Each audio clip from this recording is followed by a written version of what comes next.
Hello, welcome back, my dear students, with a new chapter, lesson number 2. Okay, its name is acid, base, and salt.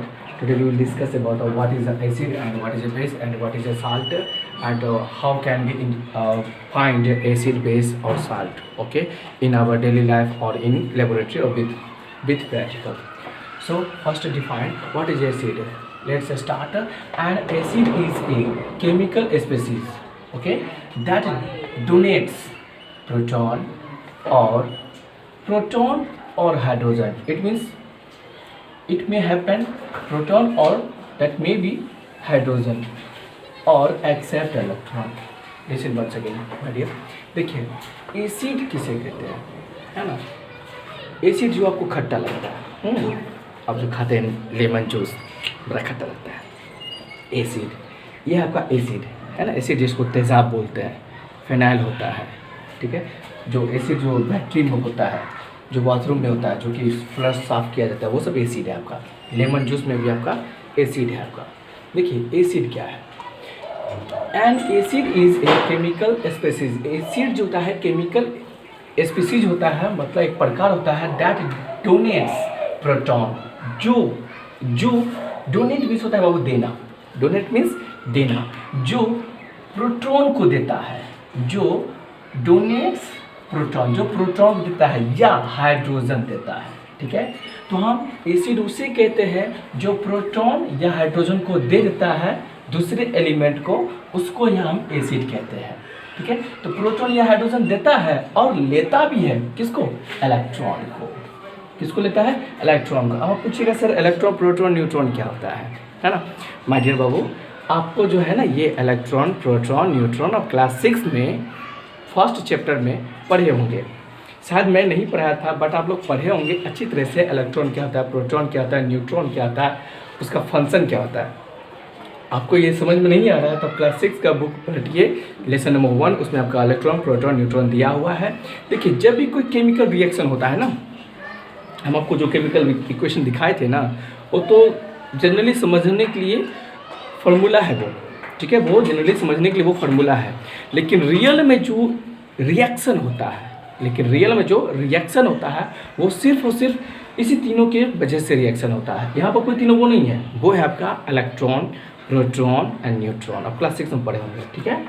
तो electron, proton और neutron के किसी को देना या लेना, यही जब लेन देन की प्रोसेस होता है ना, उसी वजह से आपका केमिकल, कोई भी केमिकल काम सक्सेस हो पाता है, कोई भी केमिकल वर्क हो पाता है, ठीक है। तो इसी केमिकल एक्सचेंज की वजह से आपका क्या होता है? एक्सचेंज की वजह से आपका एक नया इक्वेशन बनता है या कोई तो न्यू सब्सटेंस बनता है, ठीक है। तो इसी तरह से आपका देखिए क्या है, एसिड है ना। तो एसिड में क्या होता है बाबू, जब ये अपना देता है, एसिड तब बनता है जब ये अपना प्रोटॉन या हाइड्रोजन देता है। प्रोटॉन दे या तो हाइड्रोजन दे, वो एलिमेंट अपना हाइड्रोजन को दे दे या तो प्रोटॉन दे दे, ठीक है। या ये देगा और इलेक्ट्रॉन लेगा। क्या होगा? प्रोटॉन देगा और इलेक्ट्रॉन लेगा, तब जाकर जो बनेगा ना, तो उसका क्वालिटी, उसका प्रॉपर्टी जो होगा वो सिर्फ और सिर्फ आपका एसिड होगा, मतलब तेजाब, ठीक है। जैसे ही कोई एलिमेंट प्रोटॉन दे दे और इलेक्ट्रॉन ले ले तो वो तेजाब बन जाएगा, ठीक है। ये था आपका एसिड का डिफिनेशन। नेक्स्ट पॉइंट है आपका बेस। क्या था? इसका जस्ट उल्टा बाबू, ठीक है। देखिए base, a base is a chemical species that donates, okay. ये भी डोनेट करता है, ऐसी बात नहीं है ना। जैसे आप लोग कहते हैं हर चीज़ में कि सर ताली जो है दोनों हाथ से बजती है ना। यदि आप मुझे कुछ देते हैं तो मुझे भी देने का फ़र्ज़ बनता है ना। आप मुझे कुछ हेल्प कर रहे हैं तो मेरा भी हेल्प करने का फ़र्ज़ बनता है। तो इसी तरह से इसमें भी, केमिकल इक्वेशन में भी ये दोनों प्रोसेस होता है, दोनों काम होता है। जब तक कोई एक एलिमेंट किसी उसको नहीं देगा तब तक वो नहीं देगा। जब नहीं देगा तो एक्सचेंज नहीं होगा, जब एक्सचेंज नहीं होगा तो न्यू फॉर्मेशन नहीं होगा, और जब वही लेन देन हो गया, एक्सचेंज हुआ, तो न्यू फॉर्मेशन होगा, ठीक है। तो देखिए बेस में भी क्या होता है, लेन देन होती है। ये भी डोनेट करता है। डोनेट मीन्स दान करना, मतलब दे देना, ठीक है। Donate electron, listen my dear once again. Acid में क्या कर रहा था? प्रोटॉन डोनेट करता था या हाइड्रोजन, ठीक है। एसिड में प्रोटॉन या हाइड्रोजन डोनेट करता था और इलेक्ट्रॉन को ले लेता था। इलेक्ट्रॉन को लेता था तो क्या बनता था? एसिड। इसका उल्टा इस बेस में क्या हो गया? इलेक्ट्रॉन को ही ले लेते। इसमें देखिए, डोनेट करता था प्रोटॉन और हाइड्रोजन, डोनेट करता था प्रोटॉन। इसमें क्या हो रहा है? डोनेट कर रहा है इलेक्ट्रॉन, है ना। उसमें प्रोटॉन डोनेट कर रहा था, इसमें इलेक्ट्रॉन डोनेट कर रहा है। उसमें इलेक्ट्रॉन को ले रहा था, इसमें प्रोटॉन को ले रहा है। एक्सेप्ट प्रोटॉन, देखिए एक्सेप्ट प्रोटॉन, ठीक है। और एक्सेप्ट मतलब लेना, और रिलीज हाइड्रोजन आयन, और रिलीज या छोड़ता है। रिलीज मीन्स होता है छोड़ना हाइड्रोजन आयन। फिर से मैं इसको रिपीट कर रहा हूँ। A base is a chemical species that donates electron, okay, donate electron, accept proton, मतलब लेता है या तो हाइड्रोजन को रिलीज करता है। देखिए इसको OH फिर माइनस, ठीक है।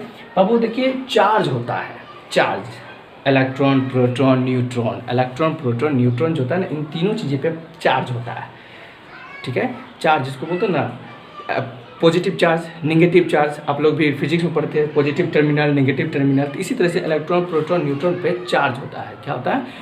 पॉजिटिव चार्ज, नेगेटिव चार्ज, ठीक है। तो इसी तरह से आप जब ये इक्वेशन बनता है ना, तो इस पे आपको आयन निकलता है।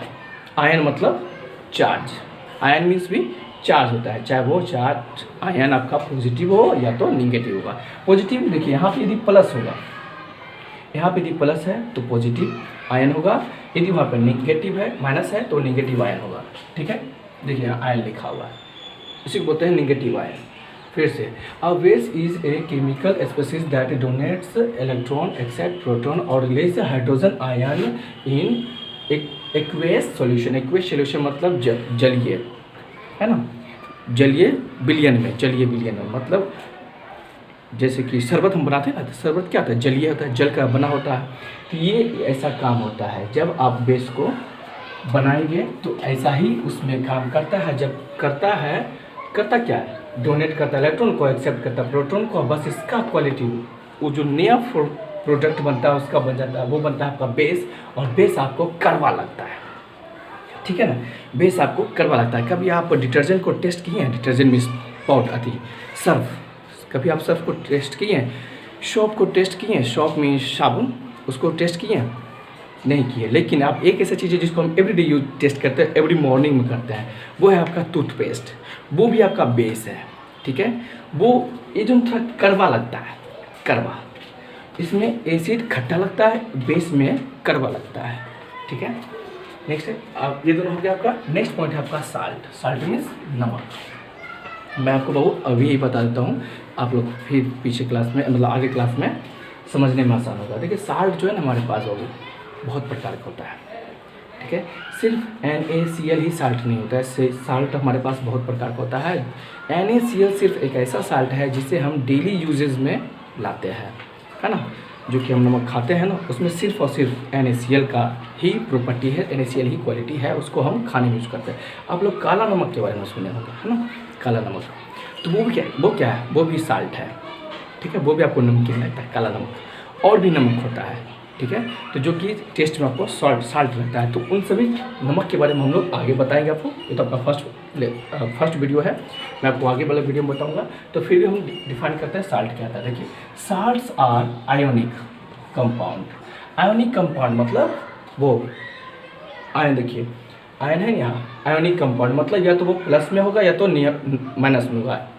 इस साल्ट जो बनता है प्लस माइनस के कारण ही बनता है। तो क्या हो, उसको कहेंगे आयोनिक कंपाउंड, मतलब क्योंकि उसमें आयन का एक्सचेंज होता है ना, आयन का एक्सचेंज होता है। आपने NaCl पढ़ा था ना, है ना। तो इसका NaCl पे प्लस चार्ज होता है और इस पर माइनस चार्ज होता है, तब जा करके एक नया फॉर्मूला बनता है। प्लस चार्ज होता है, एक पे माइनस चार्ज होता है, तब जाकर एक नया चीज़ बनता है, ठीक है। आप लोग को बाबू मैं फिजिक्स में पढ़ाया था, ग्रेविटेशनल मैग्नेटिज्म में पढ़ाया था। मैंने आपको बताया था कि जब सेम प्रॉपर्टीज़ का यदि कोई टू मैग्नेट आ जाए या कोई एलिमेंट आ जाए सेम प्रॉपर्टीज़ का, तो क्या होगा? रिपेल करता है ना। क्या करता है? रिपेल करता है, यानी कि प्लस आ जाए, ये दोनों आपस में क्या होता है, रिपेल करता है। रिपेल मतलब दूर भागता है ना, रिपेल करता है। और जब कोई निगेटिव और पॉजिटिव मतलब अपोजिट प्रॉपर्टीज का आ जाए, अपोजिट मैग्नीट्यूड का आ जाए, अपोजिट क्वालिटी का आ जाए, तो क्या होगा, अट्रैक्ट कर लेगा, है ना। पॉजिटिव निगेटिव दोनों सट जाएगा। तो इसी पॉजिटिव और निगेटिव की वजह से आपका ये टोटल केमिकल इक्वेशन बनता है, ठीक है। तो इसी तरह से फिर आते हैं साल्ट। क्या है, salts are ionic compound. Salts भी आपका एक आयोनिक कंपाउंड है दैट कंटेन 2 ग्रुप्स, जो कि 2 ग्रुप्स को लेकर के बनता है। Group of positively charge ion and negatively charge ion. समझ में आ रही है। ये जब भी नमक बनता है तो पॉजिटिवली आयन को लेकर के, पॉजिटिवली चार्ज आयन, चार्ज मतलब इस पर कितना कैसा घनत्व है, कैसा चार्ज है, पॉजिटिव चार्ज है या नेगेटिव चार्ज है। तो हम बोल रहे हैं पॉजिटिवली चार्ज आयन, ठीक है, पॉजिटिवली चार्ज। और इसमें क्या कह रहा है, एंड नेगेटिव चार्ज आयन। तो साल्ट आपका तभी बनता है जब 2 चार्ज आपस में आए, मतलब पॉजिटिव और नेगेटिव चार्ज आए, तब जाके आपका साल्ट का फॉर्मेशन होता है। इसी को हम आयोनिक कंपाउंड बोलते हैं। साल्ट को आप क्या कह सकते हैं, आयोनिक कंपाउंड भी कह सकते हैं, ठीक है। तो ये था आपका first acid base salt. And next topic है आपका, जो कि आप लोग नेक्स्ट क्लास में भी और पढ़ेंगे। तो कुछ उसका हिंट है यहाँ पे, मैं आपको ये थोड़ा सा हिंट दे दूँ, उसके बाद फिर मैं आगे नेक्स्ट वीडियो में बताऊँगा। ये आपका एसिड बेस इंडिकेटर। एसिड तो आप समझ गए, बेस तो आप समझ गए, इंडिकेटर मीन्स होता है सूचित करने वाला, है ना। इंडिकेटर क्या होता है, सूचित करने वाला। सपोज दैट आपके घर में वो स्टेबलाइजर हमेशा रहता है ना, या बोर्ड में हम लोग जो मेन स्विच लगाते हैं, स्विच ऑन करते हैं तो लाइन आती है। यदि उसमें इंडिकेटर ना हो तो आपको पता नहीं चलेगा कि लाइन आया है, यानी कि बिजली आई है या चली गई है, बिजली है या नहीं है, आपको पता नहीं चलेगा। इसीलिए आप लोग देखेंगे प्रत्येक बिग बोर्ड में, बड़े बड़े जो बोर्ड होता है आपका, उस बोर्ड में एक छोटा सा इंडिकेटर रहता है ना, जिसको कहते हैं लाल बल्ब, लाल बत्ती होता है। जैसे ही लाइन आता है वो आपका इंडिकेटर जलने लगता है ना। ये आपका इंडिकेटर क्या होता है, जलने लगता है। तो इसी तरह से हम लोग एसिड बेस इंडिकेटर, इंडिकेटर में होता है सूचित करने वाला, ठीक है। एसिड बेस इंडिकेटर के बारे में पढ़ेंगे कि एसिड बेस इंडिकेटर क्या है। देखिए, एसिड बेस इंडिकेटर ऐसा इंडिकेटर, मतलब ऐसा सामान, जैसे आप लोग बोलते हैं टेस्टर, टेस्टर से बोर्ड में घुसा देते थे ना, हाँ बिजली है, फिर घुसा देते थे तो बिजली नहीं है ना। तो क्या है, इंडिकेटर है, बोलते हैं टेस्टर। टेस्टर उसको टेस्ट कर रहे या तो उसको इंडिकेट कर रहे कि लाइन है या नहीं है। तो इसी तरह से यहाँ पे इंडिकेटर है। हम इंडिकेटर एक सामान होता है जो कि मैं आपको बताऊंगा, बहुत सारा सामान होता है जो आपको एसिड बताएगा या तो बेस बताएगा। इंडिकेटर क्या करेगा, एसिड बताएगा या तो बेस बताएगा। तो जो एसिड या बेस को बताए जो इंडिकेटर, उसी को हम बोलेंगे एसिड बेस इंडिकेटर, ठीक है।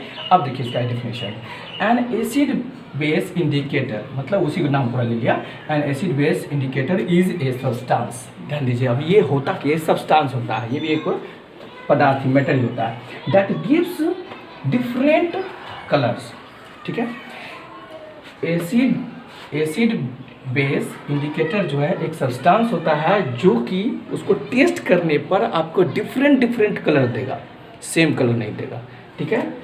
In acidic and basic media, आप यदि उसको एसिड में डालेंगे तो अलग कलर देगा, बेस में डालेंगे तो अलग कलर देगा, ठीक है।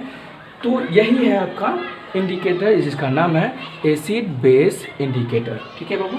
तो अब हम लोग, तो आई थिंक आप लोग ये समझ गए होंगे कि एसिड बेस इंडिकेटर क्या होता है, जिसका भी एग्जांपल में आगे है, जिसका सिंपल नाम है आपका लिटमस पेपर, ठीक है। हम लोग डिटेल में बात करेंगे लिटमस पेपर क्या होता है, कैसे बनता है, कहाँ से आता है। यदि लिटमस पेपर ना हो तो हम दूसरी चीज़ से कैसे यूज़ कर सकते हैं, कैसे जान सकते हैं, कैसे टेस्ट कर सकते हैं, ये सब घरेलू टेस्ट भी है कुछ, उन सब चीज़ को हम देखेंगे, ठीक है। तो आई थिंक आपको ये चीज़ पूरा आज का पॉइंट क्लियर हो गया होगा। Thank you, see you in the next class.